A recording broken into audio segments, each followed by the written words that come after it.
Hey, everybody, welcome back to the Transformation Leaders Podcast. I'm David, and you got Shawn here, co-host, and today, Shawn and I decided that we're going to do a little role playing. So we always have lots of conversations offline, and so we had a really interesting Teams chat or conversation, I don't know, a couple of weeks ago, and all these discussions about AI go off screen as much as they come on screen, and so the nice thing about it is we always had different opinions about technology and thought processes. And the thing about it all is, we never know who's right or wrong until either something happens. Typically, neither one of us are right, and it's completely different. In any event, we all have opinions and everything. So what we did is we kind of tried to formalize our thoughts and our ideas that we had in a chat conversation in a little bit of a slide deck and or presentation. So we thought this would be an interesting twist, but more importantly, these are important conversations for leaders and also important conversations for individuals, because a lot of what you do, a lot of your strategy, a lot of your career path, whatever it is that you want to do is going to be deeply rooted in kind of figuring out or deciding which way is this thing going to go and what are the possibilities, so you can either best align your personal finances, what you're going to contribute and bring value to your company. And if you're leaders in the company, how are you going to steer and what strategic directions are you going to take to make sure you're in the best alignment to survive whatever's unfolding before us as we go through all of this craziness. So we've already introduced ourselves. We'll skip that slide.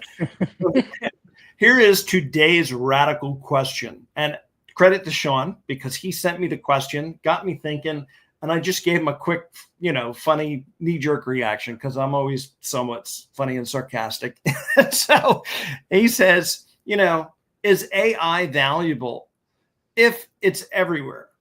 And I'm like, I wonder what we could do with this one. And so we went kind of back and forth. Shawn, you want to kind of give us a little inspiration of where that question came from? Because honestly, I didn't even ask you that. So this is a great time to figure that part out. We deal with a lot of AI technology today, but I keep telling people that it's not the technology, it's what you do with it. So are the bits and bytes worth anything if it's not generating business value? And I had this conversation with a colleague of mine who was looking at starting up an AI startup. And I'm like, great. Well, what's it do? It's like, it's AI. I'm like, okay. Where's the business value? And it got me thinking, and I told him, I'm like, there's plenty of AI out there. You got to look at what people are doing with it. So, and I brought up this point to David, like OpenAI bought Windsurf. Why? Well, AI has become a public cloud service. So a public cloud service runs on consumption. So consumption and usage is by nature a commoditization. It's like, hey, I want virtual machines. So are virtual machines valuable? They keep dropping in price. You could get a 16-core, 1 terabyte disk, 32 gigs of RAM virtual machine for a whole year for $375 US. So that means it's just a feature of cloud. You're not going to go to market and just sell virtual machines. So the question comes is, what is the future of AI if it is a feature? Now, a product is like, for example, we have a product that helps accelerate CX and evolves and elevates CX level engagements. That's the product. The feature is AI that makes it much more costly and much more effective and much more easier to maintain. So the feature is AI. You look at, and I joked with David about, like, eventually everything that you see in Copilot is going to be just Office 365. So my point that I brought up to David is that the feature or a product. So a product provides you value. A feature provides you convenience or gives you that cool factor. It's a moat. A feature is a moat, whereas a product provides business value. Yeah. And one thing that I think there's an opportunity for those listening that have an entrepreneurial either skill set or mindset. You figure that part out. But in any event, as these large companies learn, have capital, have resources, they're going to just unfortunately get bigger and bigger and bigger. Now, that being said, we're in the early stages. So if you have an idea, go do some vibe programming. You saw what Shawn did last week. Dump your ideas out in AI, see if you can build something, see if you can get a prototype, see if you can get something off the ground, and then work your connections, get feedback as much as possible. Because what I'm trying to say in the long story short is, with regards to that last bullet on the screen, who controls the future? And unfortunately and sadly, in the end, my prediction is that the companies that are big into place or into space are just going to get bigger. You're going to see OpenAI turn into a product company, but they're going to leverage all of the features that they've built as well. But more importantly than that, for you and I and the average Joe, there's a huge opportunity for us to create stuff at scale, see if we can test it, see if we can iterate on it. If you get something that is sticky and winds up, taking roots and grows, you are positioned for an exit strategy unlike no other. So talk to some people and other business leaders about starting something, think tanks and entrepreneurship. You can get stuff even an early stage, even if it's not fully fleshed out. Companies will buy your idea and then just implement it out. And then you just need to argue or, somehow put away that instead of getting a huge amount of money maybe for it, that you just say, hey, listen, I'll take, whatever you guys build out of this, 1, 2, 3 something percent in perpetuity, and basically just essentially license that to them or some other way. So there's a bunch of really interesting ways that you can take all of this stuff and capitalize and make a lot of coin in doing so. Shawn's actually working on an idea for himself, and he's doing the vibe coding thing and playing that particular route right now, just trying to see how sticky it is and where it lands. And Shawn, didn't you also tell me you got an appliance of some kind? Yep. And so, Yep. There's plenty of options out there, and obviously this is a personal journey for me as well as a professional journey, to your point. But if there is the concept that these big billion-dollar, trillion-dollar companies are pushing AI as a feature in a consumption model, that means that they need help convincing people to consume. So this is why OpenAI bought Windsurf, right? Because it is basically giving away a product and charging it as you use it. So very wise. I mean, again, they don't throw billions of dollars around when they're not profitable for a reason. So I would really make this a watchword so that you all understand, like, this is where the ball is rolling. For you Canadians, that's where the puck's going. And I personally believe, as things like we talked last week about Gamma.app, that's a feature that's going to be in Office 365, at some point. So you have the opportunity right now, and a lot of companies are out there like Gamma App, which have decided to, hey, we would love to be the app that's the alternative to Office 365 when they get there. Or we'd love to be able to create a market and then sell it to Microsoft, sell it to Google, sell it to whoever. Because there are plenty of people out there. I don't know if you ever heard of, in the networking world, they call it the ABC approach to network equipment, which is anybody but Cisco. There's plenty of people. I remember in my youth, I hung out with people who just hated Microsoft. anything but Microsoft. Give me anything but Microsoft. Yep. And then later in my career, I ran into people who are like, nope, we're sticking with Azure. Everything runs on Azure. So there's a niche that'll get you rich. Yeah. So Nice. that's really where you need to think. Now, I personally believe the value of AI is not intelligence. It is automation. And that future is not yet here. So if you're thinking about, hey, I'm going to use AI to give a human being a better outcome, that was so 3 years ago. You are 3 years behind the time. If the real desire everybody has for AI is to replace headcount. It is to talk to people about, okay, you currently have a staff of X, and with my tool, you can have a cost of significantly lower Y. That's basically what is in the market today. Now, there are tons of reasons why that doesn't work, and I think we should talk about those.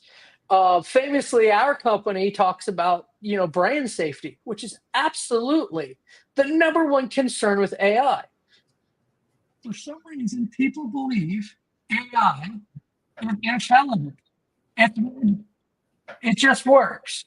It's not magic, it's mathematics. And statistically, it's around high 80s, high to mid 80s, and accuracy is really the top of its capability. And I know a lot of people out there, Shawn, I have several employees who are not B-level students. I got it. But, human beings can be trained and can improve much easier than AI can. Yeah.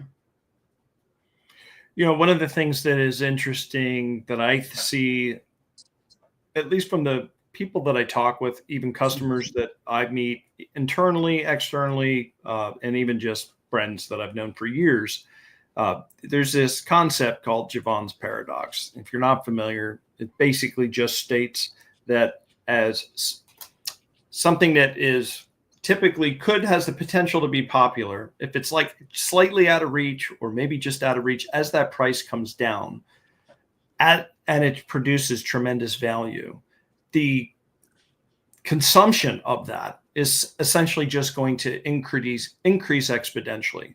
And this is why I think Shawn and I are always saying that people won't necessarily lose their jobs to AI, even though some are.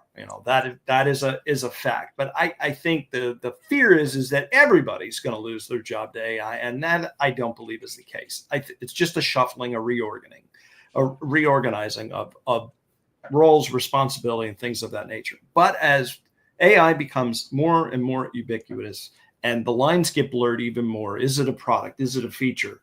It's probably both. And as that comes out, more and more people are going to start using it, and you're going to start seeing it. I'm seeing things pop up left and right. For those of you that watch what's going on with Apple, one of the things that they announced last year, but they've said that it's also coming into a tighter integration in 2026 with the next release of Mac OS, is the integration of Docker. If you're familiar, it's basically a virtual machine, or they call them containers.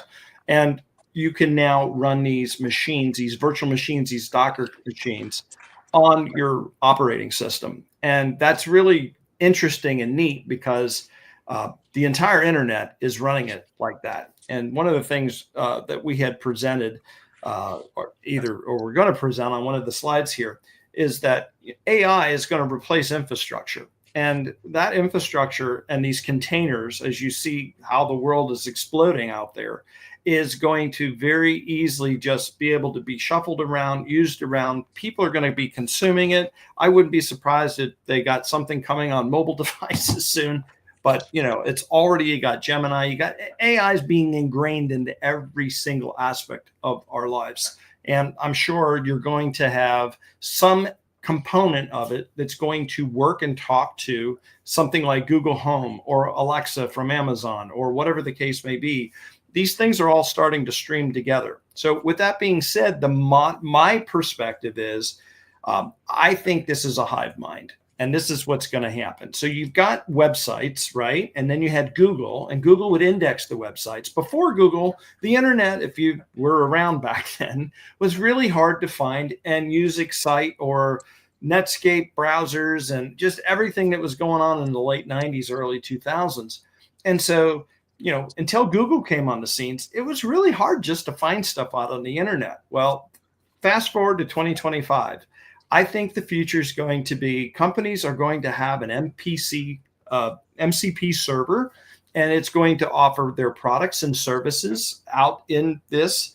And it's meant for working with AI, like things like OpenAI or products and or services. And rather than you consume stuff in the regular way of dealing with a website and a Google search, you just use your AI companion. But the way that AI will know about your company is from your MCP server. And all of these are going to be interlinked together. So if you've ever watched Star Trek and you know anything about the Borg and the assimilation of them in their square cube spaces, we are going to get assimilated. And this is a hive mindset that I'm thinking of. So yes, it's probably going to be decentralized to the point where everybody runs their own little aspect of it, but they're going to be so tightly integrated and linked to one another that it's mind-boggling. I mean, just it's scary too, because it's just going to be crazy, crazy, crazy. So if you have an idea around anything about development and MCP servers,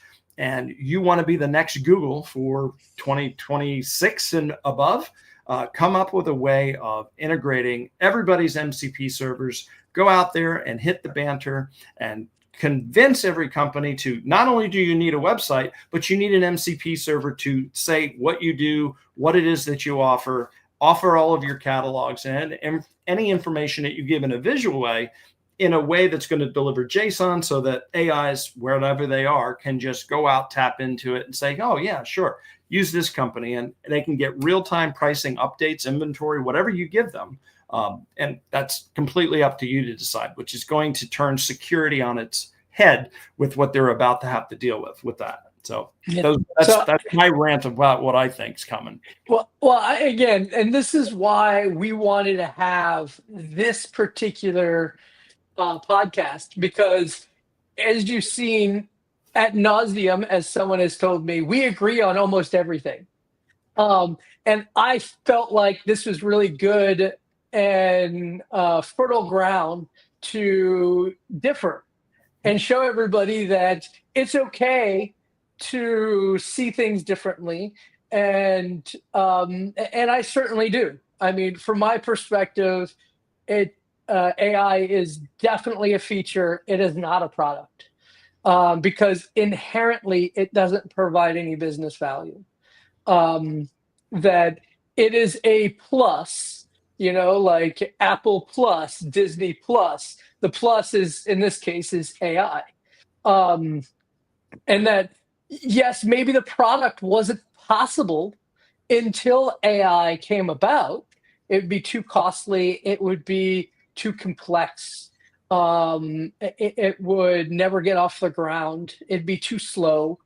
But as you saw, hopefully everybody has heard the story about Builder.ai.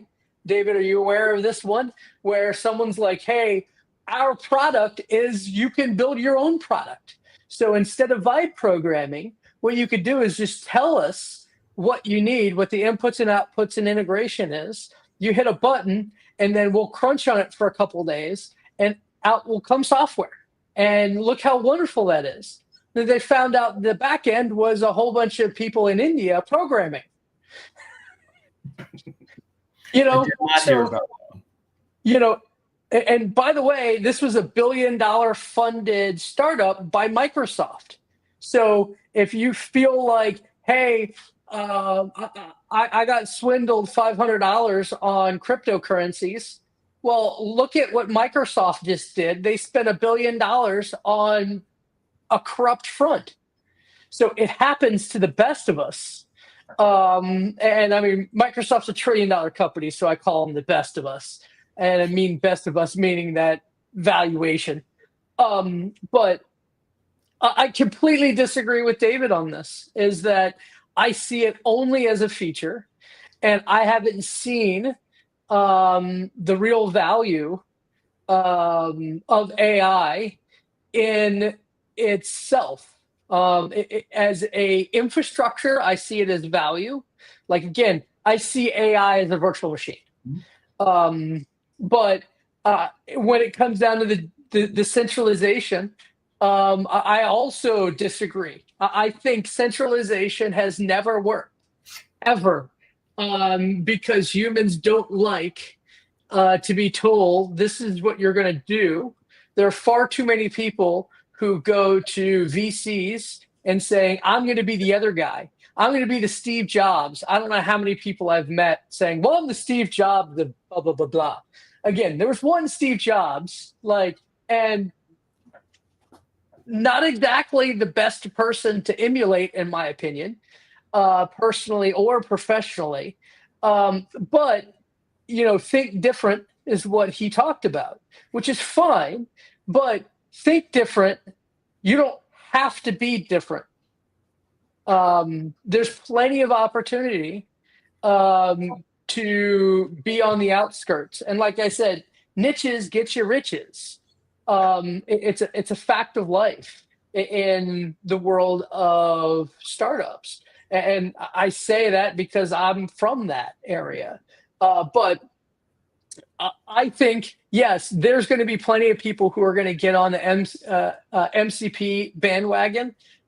Google just announced a protocol that will stitch together all the MCP servers. So who the next Google is that would be Google. Google is really good at being the next Google. And I doff my cap to them. They spend an inordinate amount of money in their monopoly to fuel their next monopoly, which is how you stay a monopoly, and may defeat the whole term monopoly. So I'm very impressed with what Google is doing in that arena, but I think AI is going to be more valuable at the edge. And, Apple is certainly working that way. And I think Apple has the longest future, assuming the tariff issues get addressed in the States, to be able to fuel AI at the edge. And that's why I bought that appliance that you were talking about, because I believe the future of AI is going to be what you're carrying in your pocket, not necessarily in the cloud.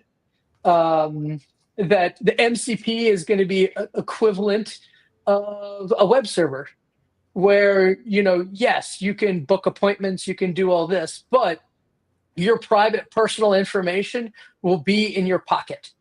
And it will filter you in that manner. But I also believe that right now I think the last time I checked, there's 500,000 different language models on Hugging Face. Oh, yeah. There's definitely no shortage. That's for sure. I mean, literally, I've gone to shows, marketing shows, talking to technical people, and they said, "Yep, I built my own small language model," and I'm like, "Why? Okay, it's cool." There's plenty of reasons to be different. There's plenty of reasons to claim that your difference is what matters. But businesses today are built on moats, which is being different. And Microsoft has made a career basically saying, here's this, we see the standard, we will embrace the standard, we will create a new standard, and we will kill the old standard. Yeah. The way I kind of see, I think now that we're having this conversation, even in a public forum and not so much on chat, I wonder if we're also saying the same things, but maybe coming from a different perspectives. So if we take what you said, what I said, and we take it to more modern day analogies of things that we use. So what you're calling your device in your pocket or the phone, I equate that to almost a replacement to the browser, meaning Yes. that is your client, so to say. And so, your bookmarks, your settings, your this, your what you're calling private information. Yeah, sure. That's all stored either, in your head, in your wallet, or some digital format or some digital way of that. And then what I'm calling MCP, if you go to a website now, it's HTTP, blah, blah, blah, blah, blah. Well, that HTTP is a protocol. So I'm referring to, in my mind's eye or engineered mind's eye, is thinking that MCP is very similar. It's a protocol. It's all it is. It's a way for the phone, the device, the client to interact with and talk to whomever. When I called out, somebody needs to be the next Google, because there needs to be this internet coordinator, so to speak, that will serve its purpose. And this is where, going back to our earlier conversations, I think Google and the likes, once they figure out this is where it's going, you're going to start seeing Google search turn into something else, or plus. That's where the plus comes in. It'll be what it is now, because things aren't going to happen overnight. They're going to happen over a period of 20, 25 years. It's a generational change. You've got to take Gen whatever to the next generation. And then you got maybe 5 years plus or minus on either side of that end. And then probably by 2050 and on, the browser as we know it is going to be so antiquated. And so your grandfather's way of looking for information. Well, I mean, look at landlines. How long Yeah. did it take for landlines, right? How about cable TV? How long has it taken for cable? I remember I was in the telco side, and they said OTT, over the top providers, the Disney Pluses of the world, streaming apps, they are going to completely kill cable in 4 years. That's what they said. My in-laws still pay for cable. Like, the only reason my parents don't use cable is because I'm their tech support. Right? So to your point, it's generational. Sure. Anybody who claims, hey, this is the way it's going to be in 3 years, it's not going to be any different, I would say that history does not support that. Generational changes are commonplace. There are people who still serve their Office Outlook server in a data center in their closet in their office. Yeah. I mean, in 2025, that is ludicrous. But I know people who see it as a point of pride. The resistance. Well, and this just, again, and this is supposed to be a debate, everybody. It just reinforces the fact of centralization and decentralized. Yep. There's age gaps, there's technology gaps, there are technology bigots. There are people out there who see that, hey, me hosting an Outlook server under my desktop is a differentiator for me professionally. I don't know why, but I could say for a fact that many people see the things that I do on a personal basis and think it's like, why would you do that? Yeah. Because we're all different people. Yeah. And people do not like agreeing on things, ever. No, the world is definitely more polarized than it's ever been. And that includes technology, because I know people who swear up and down ChatGPT is the best. And other people are like, Google is way ahead of the curve. Personally, I like Claude. So, and this is the way the world's going to go. I think personally that the days of everybody standardizing in Windows operating system and Office 365, there's just not many opportunities for monopolized things anymore. people don't like it, even if it's free.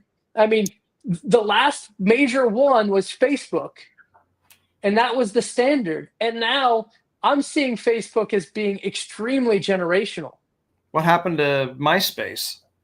Exactly. Facebook killed MySpace, and then TikTok is doing a great job killing Facebook.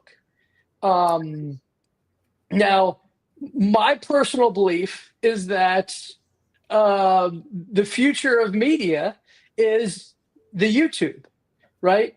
It is being able to let the market define what they want, and that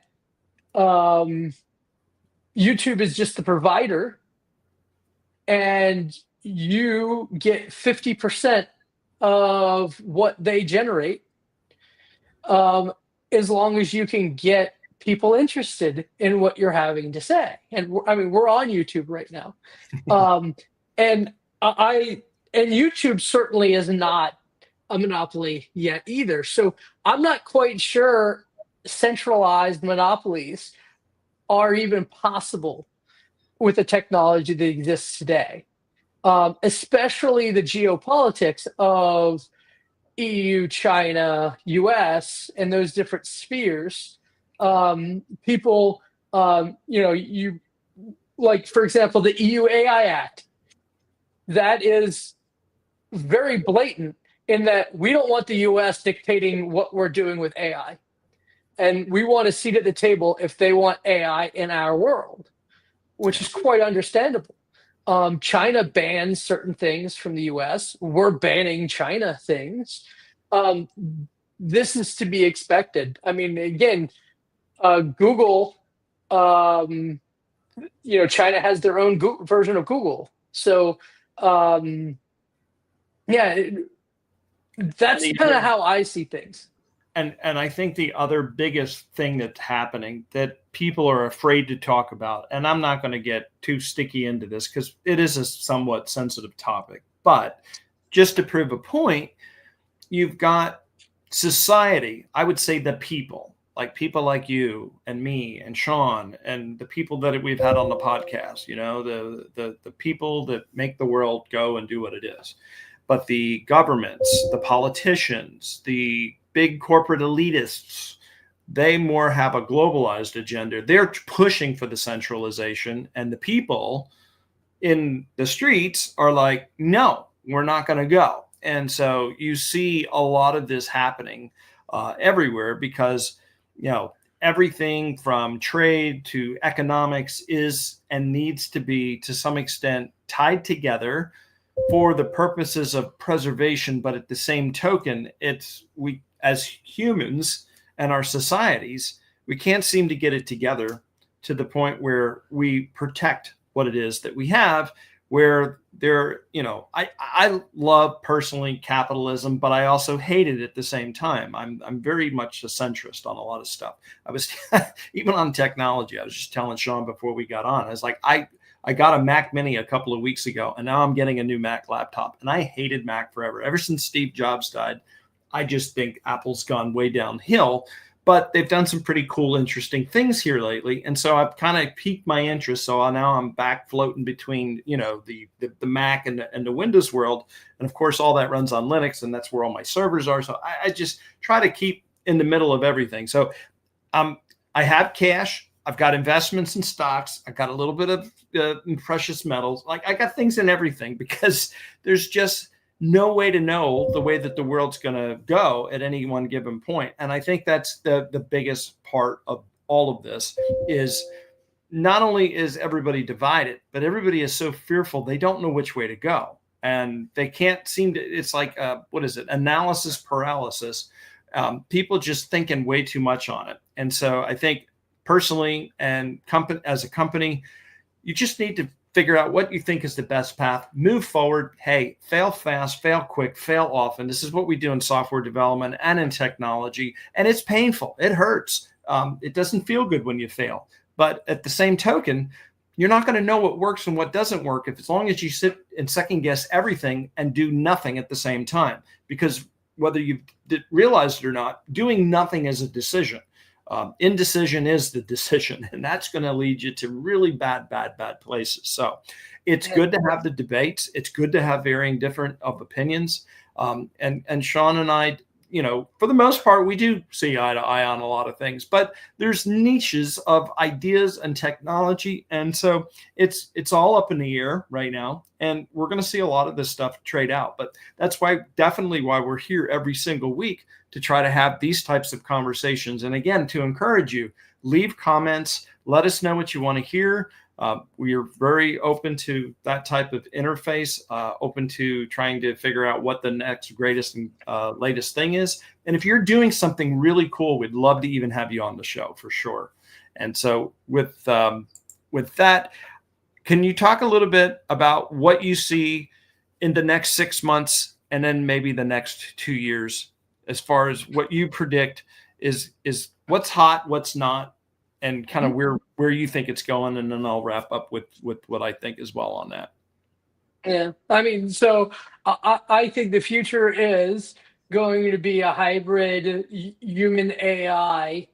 Productivity that's the next 6 months. The next 6 months is about how can I take a substandard employee and make them a superstar?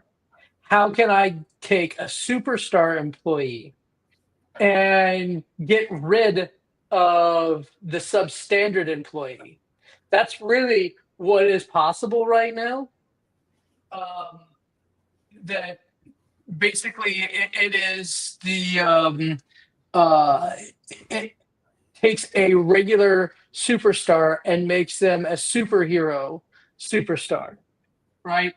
Yeah. That's kind of where AI is right now. And everything else is marketing and sales hype. People are trying to add more than just intelligence with AI and getting into automation. We are part of doing that. And some of that is absolutely amazing today. And it's painful. I mean, I know we're showing regular demos of this stuff and people are going, wow, this is amazing. But it's hard. It's hard to cover and teach an AI common sense, right? When the end result is how safe your brand is. Brand safety is the most important thing. It doesn't matter if I can reduce your cost by 25% if I accidentally give away all your product. Yeah. Right. So, baby with the bathwater conversations do happen. And there's a lot of people out there promising that, hey, there is no issue. This emperor is in fact wearing clothes when it's not. Yeah. So that's the next 6 months. 2 years from now, automation and safety and security will be there. And in 2 years, we'll be talking about more of the self-driving car equivalent. So right now, if you want to get in your Tesla and say, drive cross country and I'm going to go to sleep, you should be very wary. That is not wise. Being able to sit in your car and say, hey, park this car for me is completely okay today. It's completely safe because you have one hand on the wheel. Now, soon, and this also counts as full self-driving, we will have complete automation of user experiences.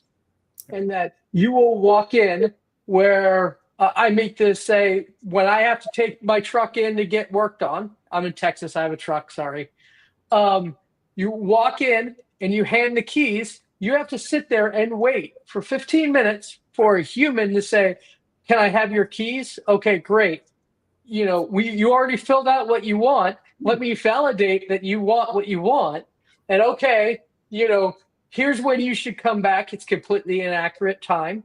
And then you leave, right? In the future, your car is just going to drive itself to the services, get fixed, get updated, and drive home. And it's going to happen in the middle of the night. That's 2 years into the future where white collar and blue collar jobs are going to be significantly disrupted, whether it be through higher quality AI, which is what we're talking about here, or use of robotics and automatons. These are all things that are coming down the pipe, and it's not 5 years in the future. It's not 10 years in the future. Now, I was told that 2026 Optimus from Tesla will be released. It'll be $26,000. And for the people who can afford $26,000, you will never have to take out the trash. You will never have to paint the walls. You will never have to go get your mail in the mail slot. All of these things, you will not have to do laundry. That is next year. I mean, I've seen videos of you just verbally tell the bot to do what you want it to do, and it does it until it runs out of juice or it finishes its task. I want to be clear. Just because it's available doesn't mean everyone's going to use it. There are early adopters out there like Klarna who said, hey, I'm going to go through and I'm going to use only AI. And now they're backtracking. So this is generational. My grandkids will not know what it's like to do their own laundry, will not know what it's like to take out the trash or to paint the house. But I'm pretty sure my kids will. Yeah, and for you and I, who are almost about the same age, it's mind blowing because we know our grandparents, and then we think about maybe our grandkids. There is such a huge.